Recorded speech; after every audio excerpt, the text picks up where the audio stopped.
Well, hello again. How Hello, Fatih. Good to see you. good to see you again too, and welcome everyone to an honest look. So good to be back. I'm very excited to be doing this again and having Yes, conversations with you. thank you. And yeah, no, we were briefly sharing before we hit the record button, but yeah, some remarkable stuff happening, isn't it?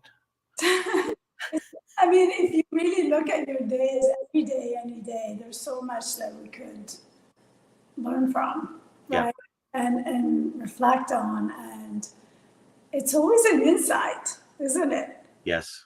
When you take the time to pause and look at things, you actually see things in a different way. Yeah. Yeah. We, and it's like stepping away from like the wall for a second, like giving yourself a little bit of space in between, right? Like when you're in the throes of it. For me, I experience it like I all I see is the wall Right. and a small portion of it because I'm so close to it. I'm so right in it. And when I remember that, oh wait a minute, there's another point of view here. And all I have to do is step away from it for a second. Like just take a we're not talking, you know, like uh a day or whatever, but no, just literally taking a moment and just say, okay, in what am I experiencing? Is it really real? Like, is it really part of, is it really important? Is this something that I actually need to be doing right now? All these different things. You can only do that when you take a step back. Right. And I think there's so many opportunities in everyday life to practice that, right? Yeah. It's not always simple or easy, No, right? or intuitive. Like, Right. oh, Right. yeah, But like one thing that I practice, because I find that if I don't do that, then I just lose my choice, right? Now I am just reacting and reacting to the reaction, continuously reacting, right? Let's take the example of when I drive my kids to school now, right? okay, oh yeah, And like the bus, there's a bus in front of us, like it's gonna stop, and it's gonna stop again, and there's no room to go past it, and it's like you can really get dragged into that and let that anxiety build, right? And get angry and just like, oh my God, it's gonna stop again. Can these people just walk? It's literally every block, right?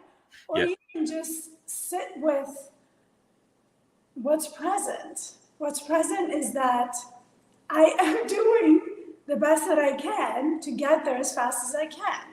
period. There's a bus in front of me, Yeah, and all I can do is keep driving. And at the first opportunity, just pass it, right? I'll get there when I'll get there.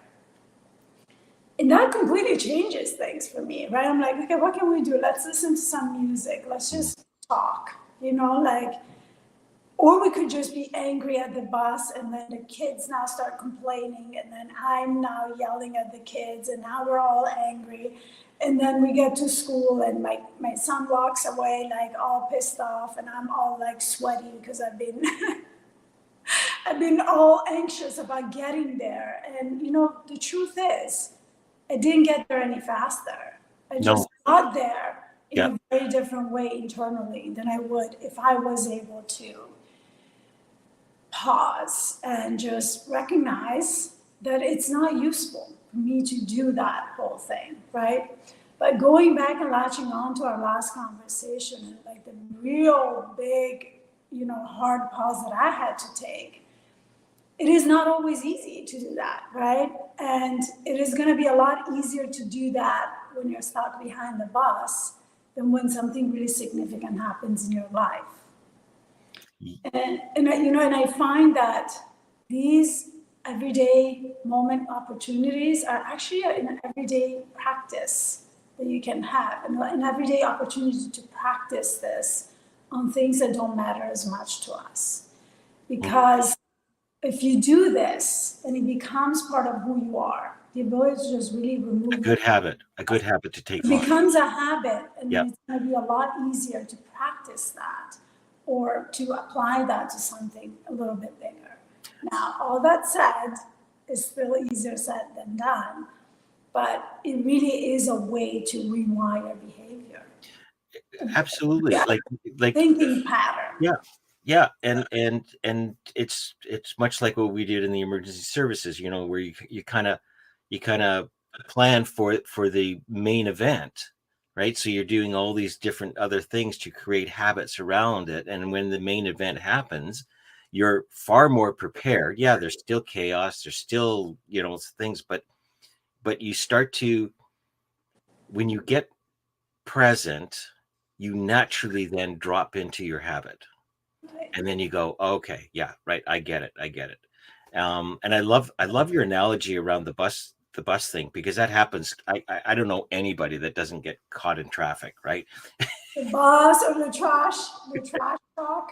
Yeah. Oh, You guys have that, we have that. It's like, oh my God, you know you're not gonna get out of there for like you're not, no. and 2 minutes. and it's like, or you get to the corner and you see the bus coming and you go, I better get in front of it, right? You're sort of like, great. But it's interesting that, you know um you talk about being in the present moment. Like when you're behind that bus, you're not in the present moment. You're actually thinking about the moments that are in front of you, about, oh, I'm going to be late. Oh, what would people think? Oh, the teacher's going to be mad at me again. It's like all these things that we're thinking about, like you said, remove us from being, where are you? Well, I'm in the car with my kids right now. Well, great. What is the opportunity here? Right. Oh, we could talk, we could listen to music, right? Get back present. You're going to get there eventually.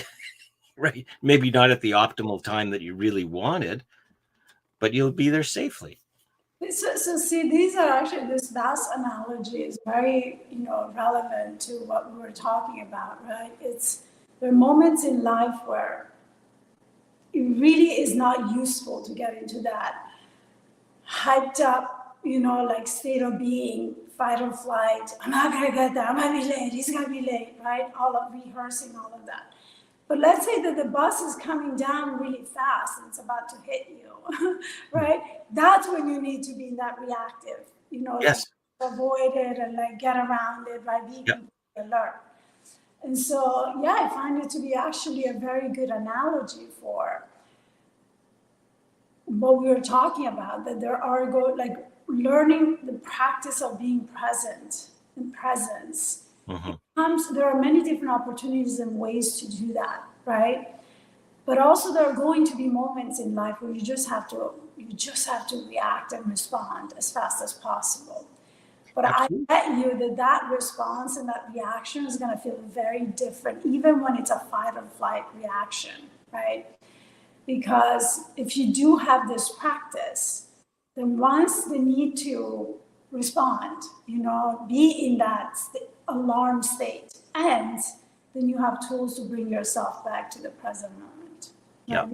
Because we can also get caught in that state where Well, that you can, yeah. now runs our lives.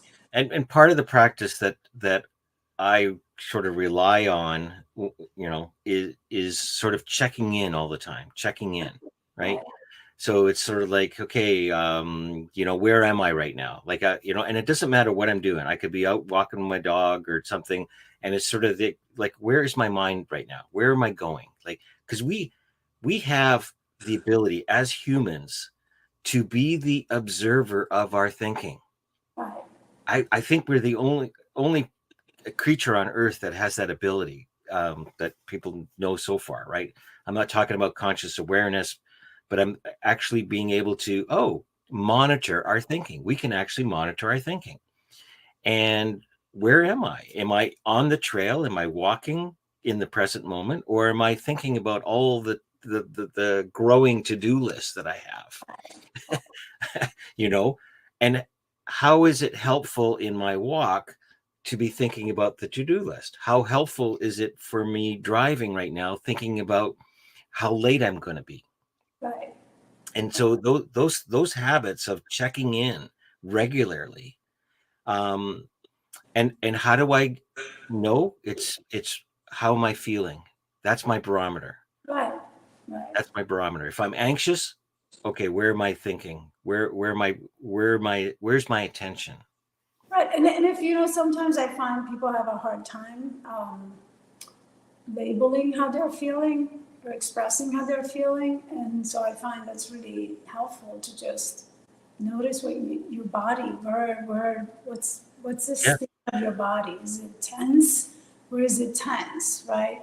So, but I love what you just talked about, like observing your thoughts. I mean, that's what it is, like observing your thoughts and also checking in, right? Asking yourself, is this thinking helpful, right? And if it's not, what else can I be thinking that's more helpful? What can I How, bring my attention to? Yeah. how, Yeah. right? There may be moments where that thinking just won't go away, right?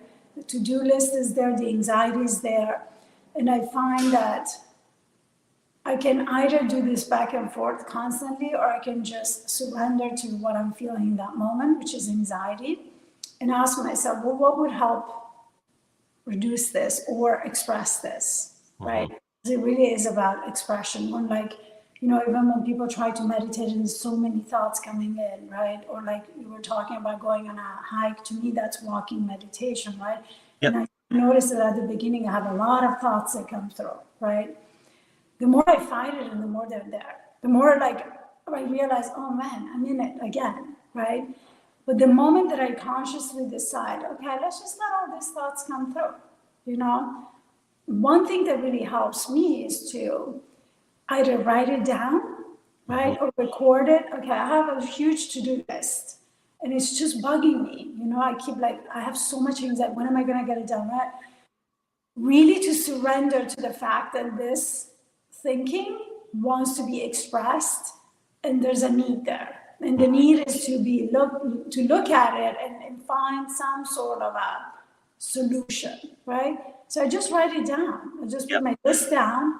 I had to make a compromise. Okay, I have the list. Tomorrow morning, I'm gonna figure out what I'm doing all this stuff, right? Because once I put it down on paper, it's out of my mind and it's no longer lingering around right like that. No. Right? Perfect. Right. Absolutely. Yeah. It's Because I about. find that oftentimes when we rehearse that, like, or when I rehearse what I need to buy at the grocery store, for instance, it's because I'm afraid of not remembering, right? Yes. So I'm constantly like, the thought keeps coming, like, what did I need to buy again, right? What did I need to do again? Like, and it's kind of like self-torture. I mean, really all it takes is to put it down on paper. So Well, it that, gives you more bandwidth. huh? It gives you more bandwidth Yeah, to, so to that take you care of. download Yeah. all this data onto paper and Yeah. it's all there. It's like an external hard drive. Yeah. So that your hard drive is not filled with all this stuff now. Yeah. I find that to be very useful, right? So there are going to be moments where this act of bringing yourself back to the present moment, asking yourself, is this really even true, right? If it is, if I'm gonna get there late, am I going to die? I'm always like, no, I'm not gonna die. I'm cool. You're gonna be a couple minutes late, Yeah. right? So I find that sometimes that's not that easy, right? Like the thinking keeps coming back. And so that's a really good way that I found to, I either express it to somebody else and I brainstorm around it and like give it the time. It's like a kid, it's trying to get your attention. And if Yeah. you don't give it the attention, it's gonna keep going. So Yeah. you either like make a compromise and put it down on paper. We're gonna get back to this. It's right here. I wrote it down. Or you keep just fighting yourself because to some extent, the thoughts just come through. We're not always in control of that. No, no, we're not. And some cool things do sometimes show up Yeah. out of the blue, like almost like this the solutions that you've been struggling with. All of a sudden, an idea pops in and goes, "I never thought about that before." And then all of a sudden, what was on your to-do list, because I think there's something magical that happens when you sort of put your something on your to-do list that you're kind of stuck on, Right. right? It's like, obviously I'm not going to find an answer. It's like looking for your car keys, and the more importance that you put on finding it immediately you can't remember where you put them. But the minute that you sort of say, okay, you know what, I need to be making dinner, and while in the act of making dinner, something occurs to you going, oh, it's in that coat that I wore. Yeah. Yeah. Yeah. Right. So there's something, I think there's something magical about putting it onto a to-do list or a back burner list or whatever you want to call it, and saying, it's sort of like, yeah, it's there. Now, the other thing I've been noticing over the last week or so is what actually is on that to-do list and how important is it? Like, Right. did it need to be on my to-do list? Like, is there Right. like some of the things I noticed on my to-do list were not really serving me a purpose. They were more along the lines of, if I don't get this done, then something other something not real would happen. It's not like if I've got to repair my roof. Hypothetically, I don't have to, but hypothetically, if that was on my to-do list, there's a real consequence if I don't repair my roof, Right. right? Write a book, write a blog article, like all those different things, right? Is there a real consequence if I don't? Right? Yeah, I want to get around to it. There's a time and a place for it.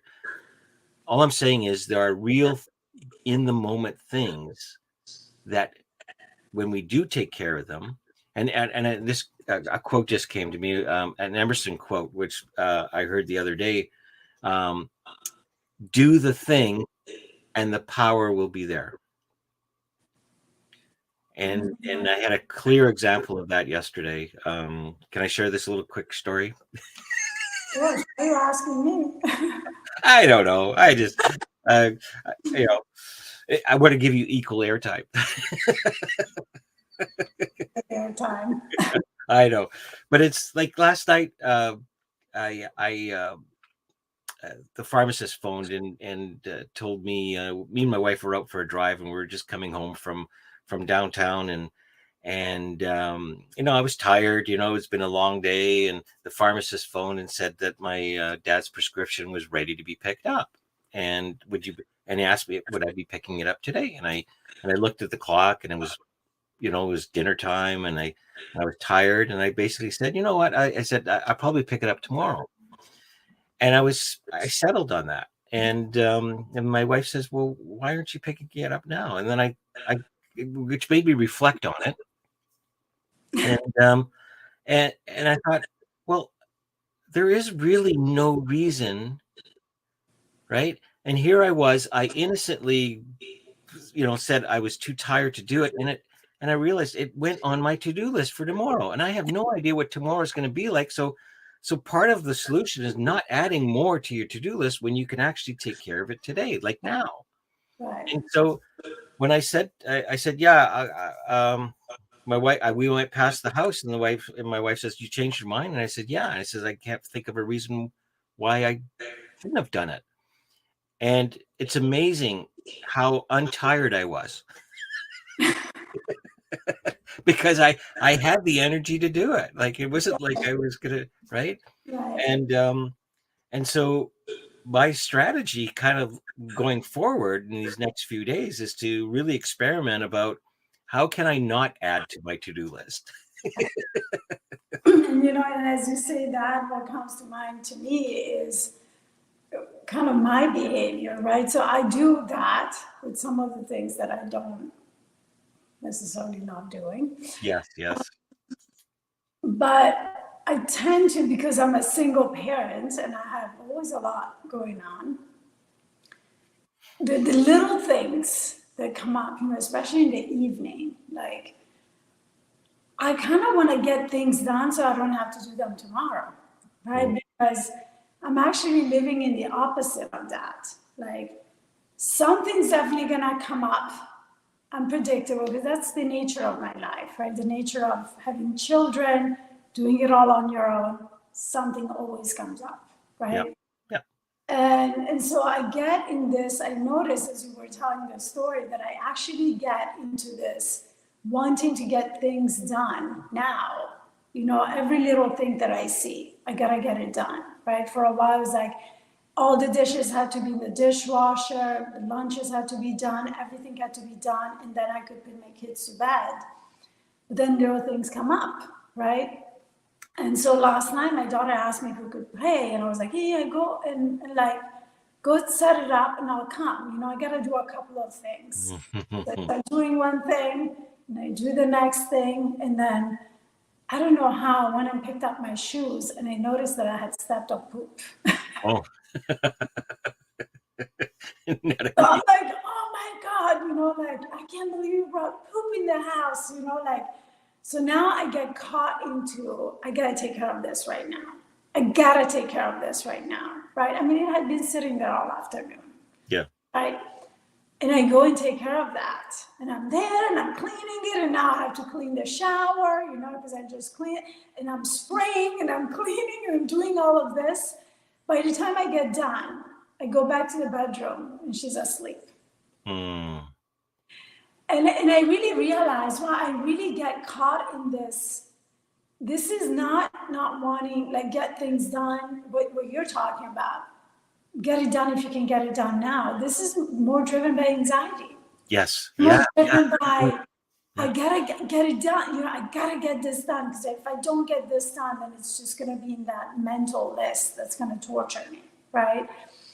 And part of it is also because I like to just be able to sit down and do nothing, because that's very rare throughout my day.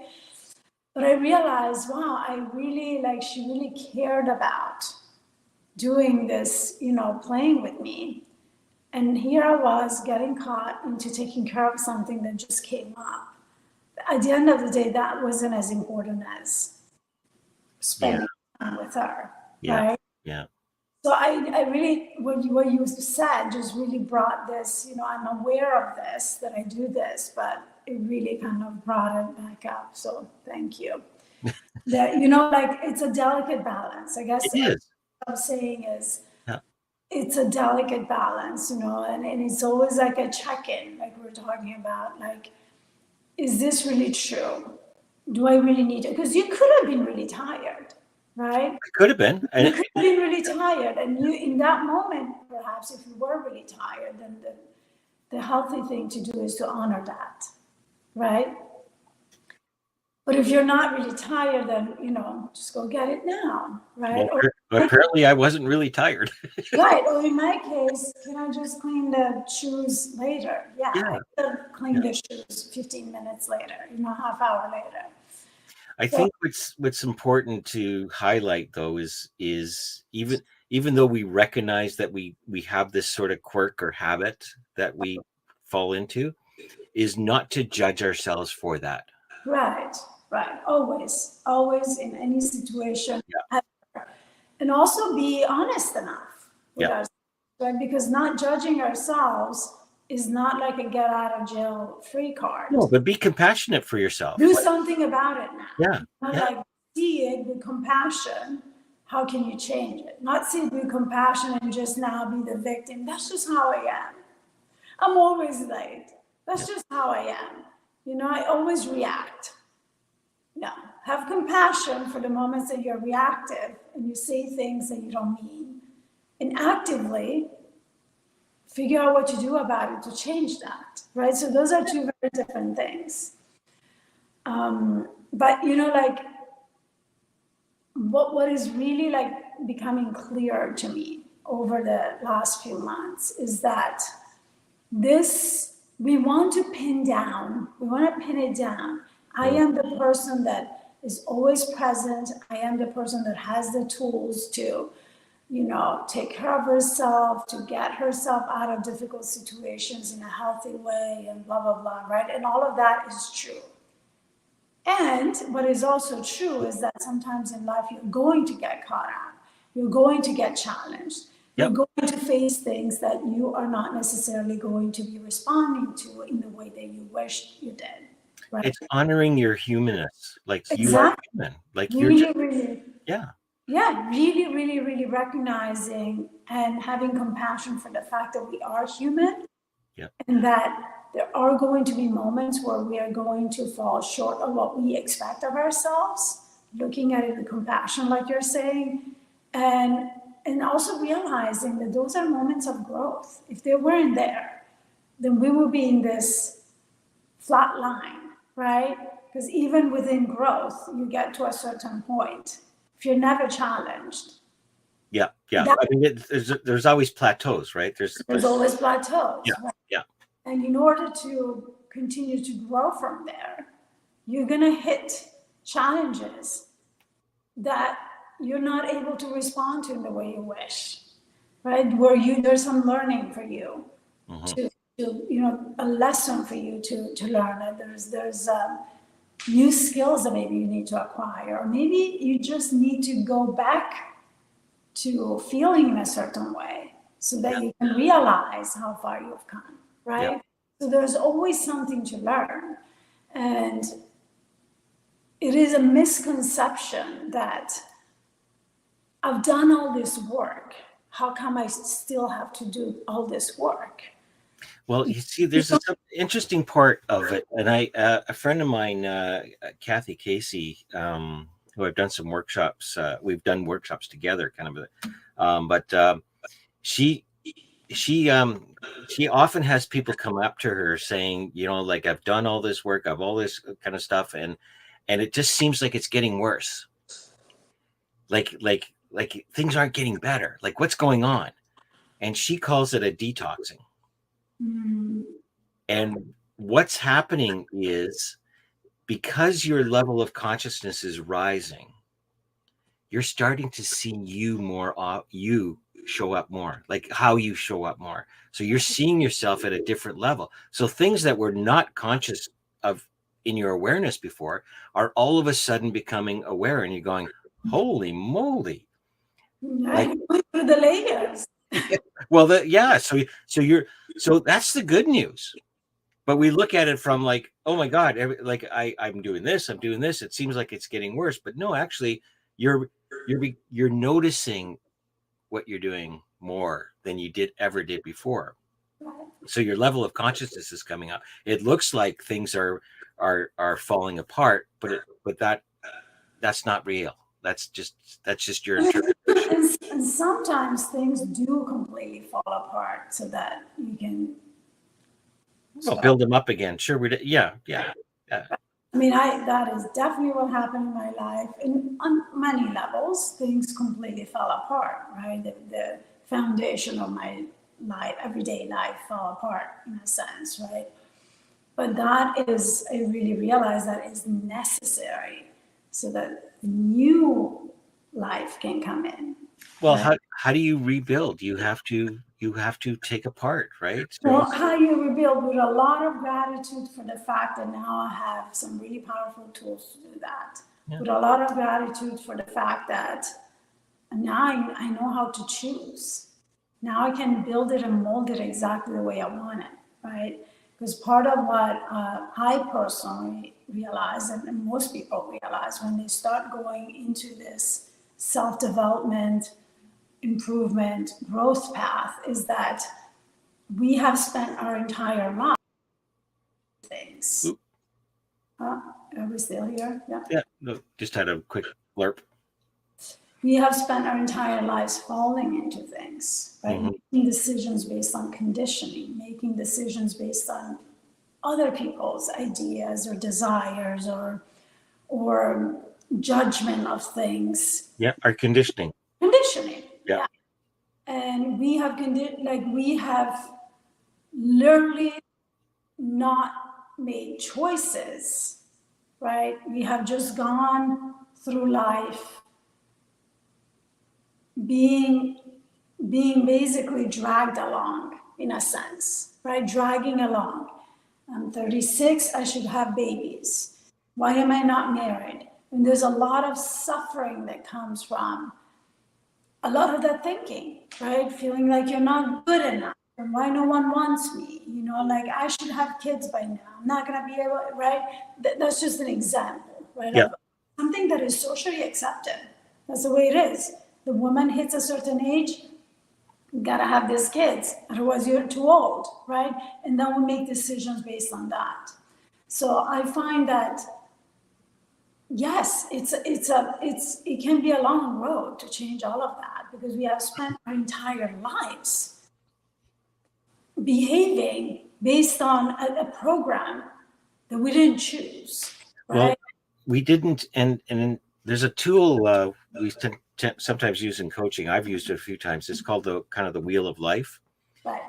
and it's segmented into areas. So you've got learning, spiritual, relationships, yeah, all those different things. And the idea is that you go through the wheel and you rate 1 to 10 how you feel you are within in the scale. And the first question I ask people when they've completed it is, which scale did you use? And they go like, what do you mean? I says, well, like for you to I all I asked you to do is rate it from 1 to 10. So you had to have had some idea of what the scale looked like what a 1 looked like and what a 10 looked like. So which scale did you use? And people couldn't point that to anything. They just said, so a lot of it is based on our conditioning and our expectations. Well, where did they come from? Like, why is your relationship not a 10? Like what are you comparing that 10 to? And not realizing that maybe the relationship, um, the lens of what they're looking at is what is really what's in the way. It's not that it's not, all these other different things, but it's really how are you viewing things in that moment. And that's part of the conditioning, and we get trapped in that. Like we looked at, it's the, what do they call it, the neighbor syndrome, the Joneses, looking at keeping up with the Joneses, kind of a thing. It's like, why don't I have 2.5 kids? Why don't I have the Cadillac? Why don't I have a bigger house? you know um that's a rabbit hole. That's another episode right there. That's all conditioning, right? So when we go in and start looking at all of that, we realize that what we're changing is not just the behavior, that one behavior, like what we're changing is like the makeup of who we are, Yeah. right? What we're changing is rewiring completely the way we think about life, ourselves, society, the choices that we make, and that choice is not just a choice in that one specific area that you want to change, right? I no longer want to yell at my kids. That's not the only place where you're choosing, No. right? That choice needs to come in every single thing that you do.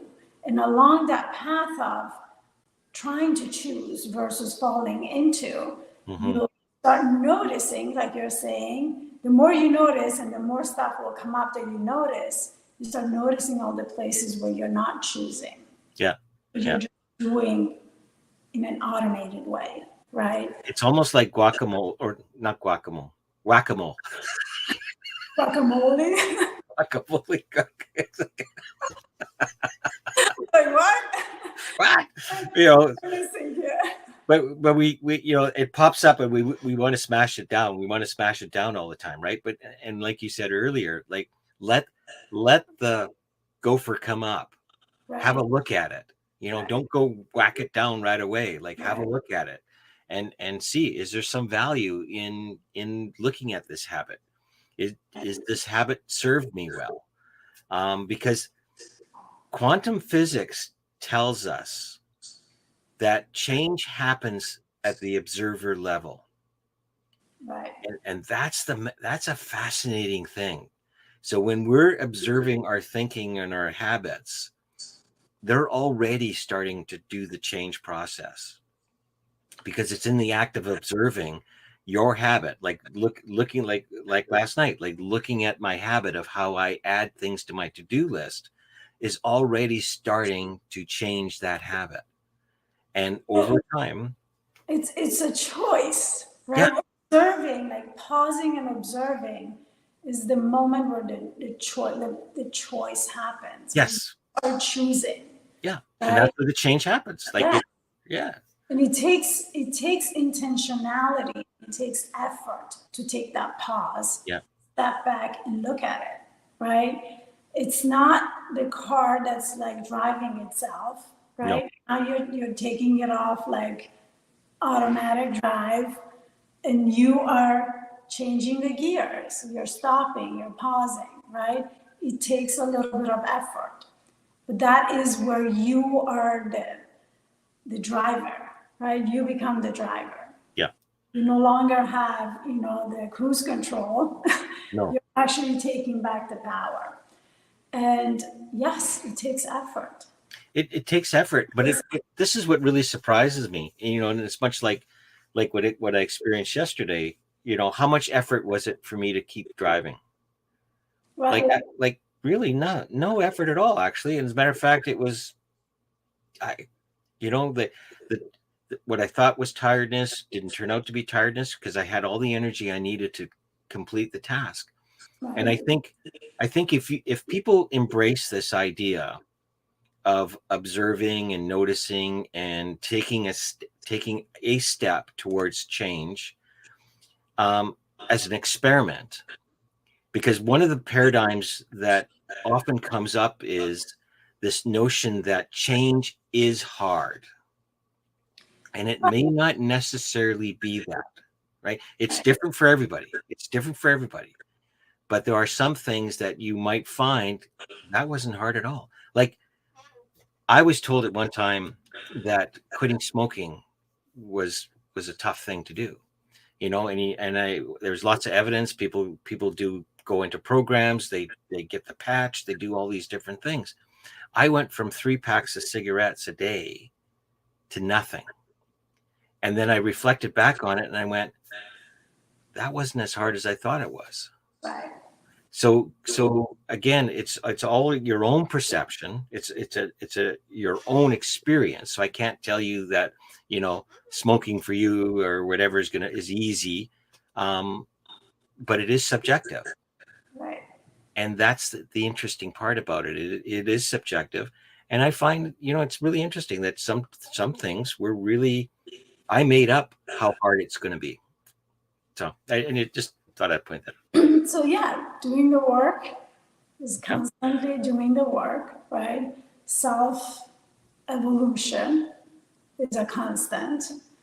And, like I would say to the person that's like, I've done all this work and nothing has changed. Well, are you doing the work the same exact way this whole time? Because if you're not seeing any changes the way you are describing it, then what is it that you're doing to bring on these changes? It's And not working. I would even challenge that person in the sense of, well, what are your friends are saying? Because yes, yeah, that's a slightly different piece of this. That's a very good point, because I noticed that even with clients that you coach them, they don't see their own accomplishments. No. Their own growth. Yeah. Until you take this pause, you help them just pause, remove themselves, and take a look where they were and how far they've come, right? So sometimes it's really the idea what that means to them. That's the trap, right? Yeah. It is not, I love that. I love that you just said that. It is not that you haven't grown. It's that the growth doesn't look like what you thought it should have looked like. Exactly. Again, another expectation. Right. And also it's the fact that you think that once you have grown, you're done. Yeah. Right. And there's no such thing as being done. Done. No. Right? But if there is a behavior that you can continue to have, that you simply cannot change, then really that's a moment to pause and take a look at what you're doing about changing it, right? There's no such thing as this thing doesn't work. No. It works. It's just, there's no formula. Here's the formula. Take it. This is how your life is going to change. There's many different tools and many different ways that this can happen, but it's a practice every day of trying out what works for you. Well, and there's an action piece. This is the part that you're pointing to, right? There, you need to participate. Consistently.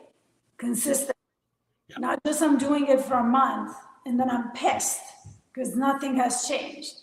That consistency, not just in taking action, but also aligning your thinking, aligning your energy, aligning your body health, aligning all of yourself to that Yeah. you want to see happen in your life or within yourself, right? And that's the most important question. The most important coaching question that I've ever come across towards a client is, what do you really want? Right. Which is a really big question, right? It is, and that's a big, yeah. Yeah. Because There's so not many many people know what they don't want, Yeah, right? exactly. And they think they know what they want, but when you start getting a little bit more detailed with what does that really actually look like every day, they have no idea. They start thinking about it in a very different way, right? So we idealize often the things that we want, but we haven't spent enough time thinking about what they would actually mean in our lives, what they would actually look like. How would they make us feel, See, right? there we should do another episode on that particular subject, because it I think that's the foundation. Like, what do you really want? And we can talk about it and walk people through it. Maybe that would be a good live show, maybe. Yeah, yeah, we can do come on. Yeah, I mean, it's really, it still surprises me, right? Like when I start coaching someone, like how even the person that feels like they're the clearest, and oftentimes this is not no surprise. They think that this their goal, they think that they want is this thing, Yeah. my career. I want to, a lot of it driven by conditioning, right? And then as you start working with them, you realize that actually is is going to be a byproduct of fixing all the rest. Yeah. Like I don't want to say fixing, but looking Oh, at no. all the Yeah. rest, Yeah. right? Yeah. And molding it. I like that better than fixing, and molding it into what they really want. Yes. Yeah. Because oftentimes career, for instance, is coping, right? I'm lacking in all these areas of my life, but if my career is great and I'm successful, I'm gonna be happy. And then they get there and it's like, I'm still not happy. Yeah, because all the other things Yeah. in Yeah. the background are still the same, right? Yeah. So yeah, I agree with you. This would be like, how do you get clear about what you actually want? What do you want? Mm-hmm. What do and you know what, that like that question sometimes can be hard to answer. Well, it can be. It can be. So yeah, let's think about that for coming up. And but today's been a really another wonderful So much more to talk about. We didn't even get to a lot of it, but we have so many more conversations coming up. We Yeah. can keep Yeah. talking. You and I Yeah. can just talk. Well, On your material, I was collecting material in the last 3 months. well, and because you're this isn't theory. You're living it. I'm living it. We're Yeah. all living it. And this is why, our show is what it is that we want to make it real, right? Like this isn't stuff that we're reading in a book. We're in life just like you. Right. But we're going from it from an approach of exploration, trying things out, experimenting and noticing and observing, and then we're reporting back. We're reporting Right. back to you. And also, recognizing, because I have done the exercise of pulling Yeah. myself back and looking at how far I've come. And it's undeniable how far I've come, Oh, right? But yet, as we were talking about, in the last conversation, I fell back into the rabbit hole, right? And yeah. so to me, that's again brought me back to the fact that I'm human, right? And that compassion is what I needed for myself, is what I needed in that moment. Patience with the process. And perhaps I needed to look at some stuff that was in my, like blind spot, right? Yeah. Things that were automated in my life, right? like where I lived, the habits that I had, right? Like all of that got disrupted. Those were not things that I really needed to look at until then, right? And so really realizing that no matter how far you've come, no matter how much work you've done, and no matter the results that you have accomplished, if you want to continue to grow, and you want to continue to grow intentionally, right? And steer your life in the direction that you want to take it, this cycle of growth is a part of it at any level. And it's infinite. Level. There's an infinite number of levels, You can take it as far as you want, right?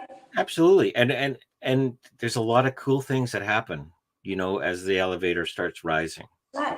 And there's a lot of cool things that happen as you rise.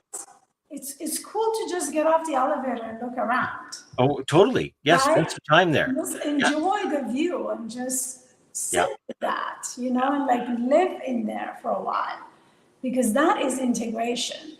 That is when we actually embody and live where we're at. Yeah. Right? And then that becomes a plateau. And now we want to grow again, right? And that growth, unfortunately, comes from discomfort. There's no growth that comes comfortably, right? No.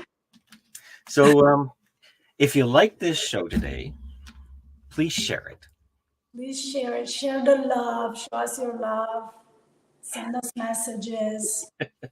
Like us, follow us, subscribe, tell your friends. Help us amplify our impact. We're back. We're going to continue to do this. And we're here to support you in any way that we can. Yeah. Keep in touch. Send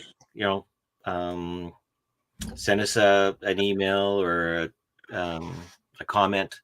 Please do. They really help. They really help. It helps us focus where we can have another different. But also, it helps us take that pause and look at how far we've come. Yeah. We really appreciate it when you send us beautiful messages. Yeah. All right. Thank you, Fatí. Have a wonderful day. Bye, everyone. Until next time.